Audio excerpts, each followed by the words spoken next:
Hello everyone, welcome to my channel Rishu's kitchen and health. అందరూ ఎలా ఉన్నారండి? బాగున్నారా? ఈరోజు మనం బియ్య పిండి కొబ్బరితోటి సాఫ్ట్ అండ్ టేస్టీగా ఉండే బియ్య పిండి కొబ్బరి లడ్డూల్ని తయారు చేసుకోబోతున్నాము. ఈ లడ్డూల్ని 10 నిమిషాలు చాలా సింపుల్గా చేసుకోవచ్చండి. ముందుగా స్టవ్ వెలిగించుకొని ఒక వెడల్పు మట్టి పాత్ర పెట్టుకొని దాంట్లోకి 1 కప్పు బియ్య పిండి వేసుకోవాలి.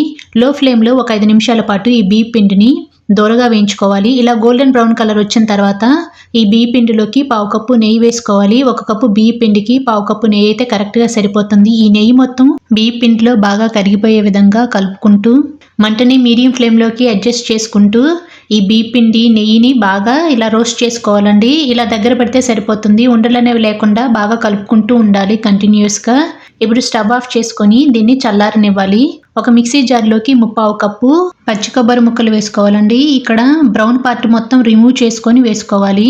3 యాలకులను తీసుకొని వాటి తోలు తీసుకొని గింజలను మాత్రమే వేసుకొని మెత్తగా గ్రైండ్ చేసుకోవాలి. ఇలా గ్రైండ్ చేసుకుని కొబ్బరి తురుముని పక్కన పెట్టుకొని స్టవ్ వెలిగించుకొని ఒక వెడల్పు ప్యాన్ పెట్టుకొని దాంట్లోకి 1/2 కప్పు పంచదార, కొద్దిగా నీళ్లు పోసుకొని లో ఫ్లేమ్లో ఈ పంచదారని కరిగించుకోవాలి. 1 కప్పు బియ్య పిండికి 1/2 కప్పు పంచదార అయితే కరెక్ట్గా సరిపోతుంది. మీరు పంచదారకు బదులుగా బెల్లానైనా వాడొచ్చండి.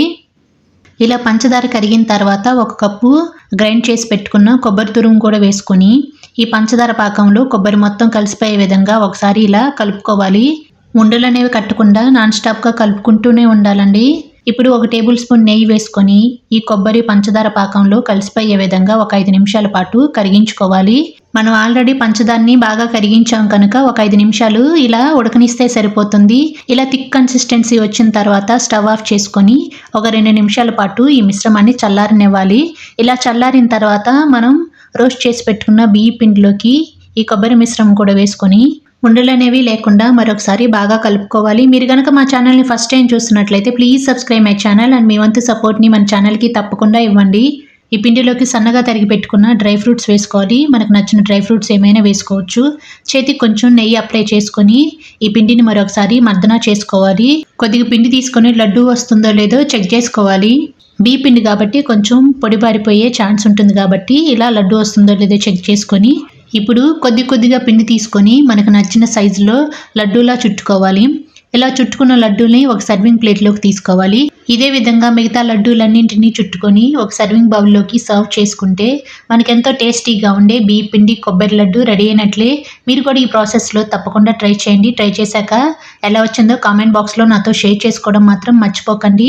ఈ లడ్డూల్ని 10 డేస్ పాటు మనం స్టోర్ చేసుకోవచ్చండి. అంతేనండి. మా వీడియో కనుక మీకు నచ్చినట్లయితే లైక్ చేయండి, మీ ఫ్రెండ్స్కి రిలేటివ్స్కి షేర్ చేయండి, కామెంట్ చేయండి, సబ్స్క్రైబ్ చేసుకోవడం మాత్రం మర్చిపోకండి. Thanks for watching.